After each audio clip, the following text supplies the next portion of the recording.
the Honorable Deborah Stevens Modica.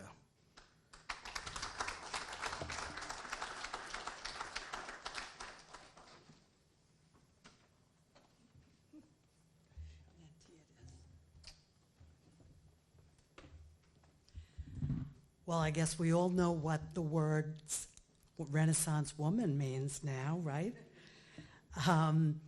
I feel very joyful. I am not sad at all, and I'm even more joyful now that I've heard from everybody here. Little jealous about the stories from the 60s and the 70s, I gotta say. Having been in college at that point myself and not having that kind of fun, at least in foreign countries. I met Dorothy when I first became a judge in Queens Criminal Court, which is the lower court. Supreme Court is the felony level court. And she immediately took me under her wing also. I guess that was just what she did, based on what everyone here has said. There weren't a lot of women judges back then, so that could have been part of it. But I think it was just the way she was. Newcomer, help her out, be there for her. And a lot of my colleagues and members of the legal community from Queens who are here today know exactly what I'm saying. Anyway, she had more experience. She was already there for a couple of years. And a number of years later, I was made the supervising judge of the criminal court. She immediately pitched right in again to help me through the, what am I doing now? I'm running the whole thing? I don't get it. And I forgot to say, of course, that she invited me within 2 months to the first Chinese New Year celebration that I attended, but of course she had one every single year that I attended all the time after that. But when I became supervising judge, some of you already know this, she got me appointed as Woman of the Year for the Asian American Societies in Queens. And I'm like, really? Why aren't you? She said, no, this is what we're doing. And that was her go-to. You bring people together, you do all kinds of things together. It was a huge, wonderful occasion. And I met a lot of her friends, both then in the Queens community, plus recently they also had a memorial for her as well. But I am not going to speak very long, other than to say joy and a Renaissance woman. I mean, I don't know what else can sum her up better than that, other than everything that everybody here has said too, which she mentored everybody. She couldn't help it. It was just her instinct. And she contributed a lot. Some of the pictures up there you may have noticed or you may not have realized were from the district attorney's office. Now, when you're a judge, you're not one side or the other. They actually had a retirement party for her. That's how much they appreciated the work she did. And when she was in Supreme Court, she ran this huge part that had every single felony before it got indicted, tons of cases, ran it like clockwork, and whoever had to fill in for her if she was out on vacation or something didn't have to think about it because all the court staff knew exactly what to do and to tell you how to do it if you were the judge. So many wonderful memories that will stay, I think, with all of us, that I have to thank you, Jack, for doing this because this is a really wonderful, wonderful day. She had a wonderful life, and that's the thing that I think is important to all of us. So thank you very much for being here.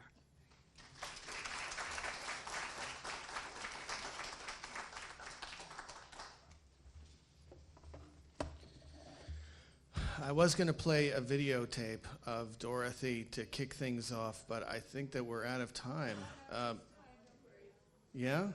Okay. I wanted to give Dorothy the last word. She really was a gift to us all.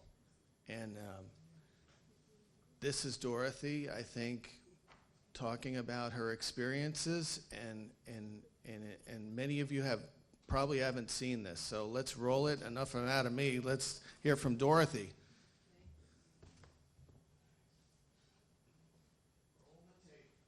And I can't imagine 5 or 7. Let's move on to Judge Dorothy Chin Brandt, Acting Justice, Supreme Court, Queens County. Now, Dorothy, you were born in the United States. I'm a child of the 60s and a daughter of New York City. PS 152 Queens and Hunter High School. And your parents were born here as well? Somewhat unusual. On my father's side, my grandmother was born in Philadelphia, so that makes me 4th generation. Sometimes when I tell people that, they say, well, you're more American than I am, which I'm not quite sure what that means. But my mother is from Beijing, China, so I'm a mixture all around. I see. And this is a photograph of your grandparents. My grandparents are in the front. Well, I'm not quite sure who the child is. Yeah. Well, maybe somebody that they stuck in there. And those are his 4 brothers, and they all came over from Toisan. Let's hear it from Toisan, Canton. I mean, Toisaners here? Yes. Now, you mentioned that... the turn of the century, yes. You mentioned that the 4 brothers never got married. And There were, as why was that? in our Asian American Law Class 101, we heard about the Chinese exclusion law.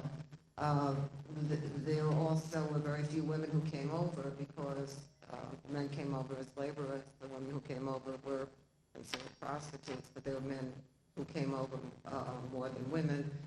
And because of the lack of women, a lot of men were denied the right to have a family, and we had to take care of the gentlemen in our family who were not able to have families. So my grandfather and grandmother had a family, and we always had a granduncle hovering around someplace that we took care of. And what did your grandparents do? My grandfather was a Chinese hand laundryman. So because the Chinese were excluded from most industries, so they got to do women's work such as cooking and laundry. And that was in Corona, Queens. Anybody from Corona, Queens?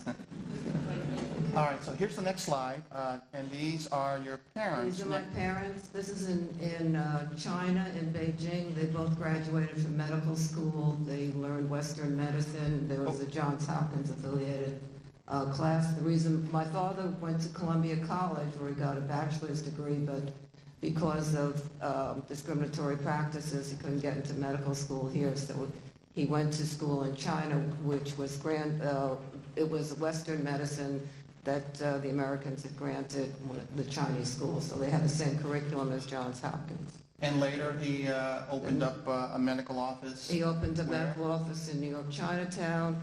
Judge Jen's father was one of my father's patients, right? Yes.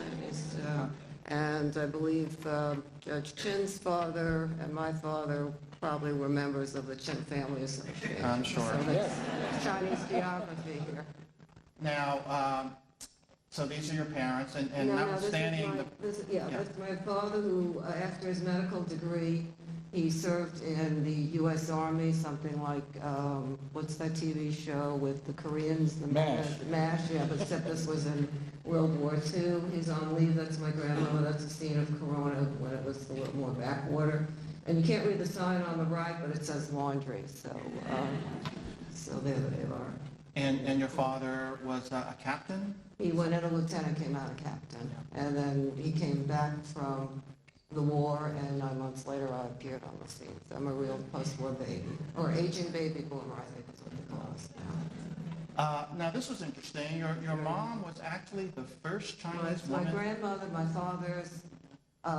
father's mother, who was born in Philadelphia and was able, although they don't like to, my father never really liked to talk about it very much, but she apparently, in her upbringing, he used to say that she was a slave girl. And I think in your presentation you mentioned some of the women who were brought over and had to work very hard. But she managed to get a teacher's license, although I don't think she ever practiced teaching. But during the war, she worked in the factories as Rosie the Riveter. and became a manager, but after the war she went back to work in the laundry. So she had the distinction, since she was a citizen, of serving on the first Chinese woman on the Queen's jury. And as Randy pointed out, Chinese is used in the papers. I don't know what that means. She's American. But, and as she points out in this article, the only thing different was that she was of Chinese extraction. Otherwise, she's just a citizen. There's an article on the side about, I think it was her sister, who also was born in the United States, and she tried to vote in Connecticut during our history here. Chinese were challenged even if they were born here, and at some point there was a movement to take away citizen, or to question the citizenship and ultimately take away the citizenship of Chinese who had been born here. So my great aunt tried to vote, and she was challenged. This was after women got the right to vote. I think it was 1949 or something like that. But also because she just was Asian. She was So Chinese. tell us what this photograph is. That's when I was on the faculty of the Harvard Law School from 1976. There's Alan Dershowitz with the hair, sort of in the middle. Larry Tribe is to his right, who's a great constitutional lawyer. Archibald Cox became the Solicitor General of the United States. I think this was after he was the Solicitor General of the United States and resigned during the Now, there are a couple of other Asian faces, two other Asian men. And where were they They from? were visiting professors from Japan. Now, you will notice the paucity of women. At that time, it's in my lifetime, and probably lifetimes of most of us here, there were no women tenured professors at the Harvard Law School. The other women in the photo were administrative people, such as myself, or lecturers in law. And there were no Asian American faculty members. There was one tenured African American professor, who was Derek Bellis, in the rear. All right, so what prompted you to run? Asian American woman, what prompted this? Here I am campaigning on. Yeah.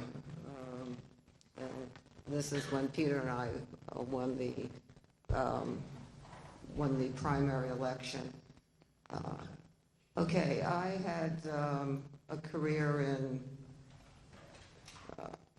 law school administration. I was teaching it, but I also was in practice. I came back to New York. As I said, I was a child of the 60s, so I was very involved in doing what I thought was right for our country and for ourselves. And this was 1986. I had to run twice. Okay, so this is, but the incentive was... The first time you lost. The first time I lost by 135 votes out of over 100,000 cast. And when I go to community groups and I say you must vote, because if everybody in this room, actually it's 135 votes, so you take half of that, because you only need half of the other ones to balance it out. So if everybody in this room, or 2/3 of everybody in this room, had voted the other way, and it's very, but as an elected judge, I feel very strongly about the process and my obligation to the people. That's an aside. Okay, how did I get to this position? I was in practice in New York. I was teaching as an adjunct at NYU, and at that time, we had some students visiting from China. So I took them to the inauguration of,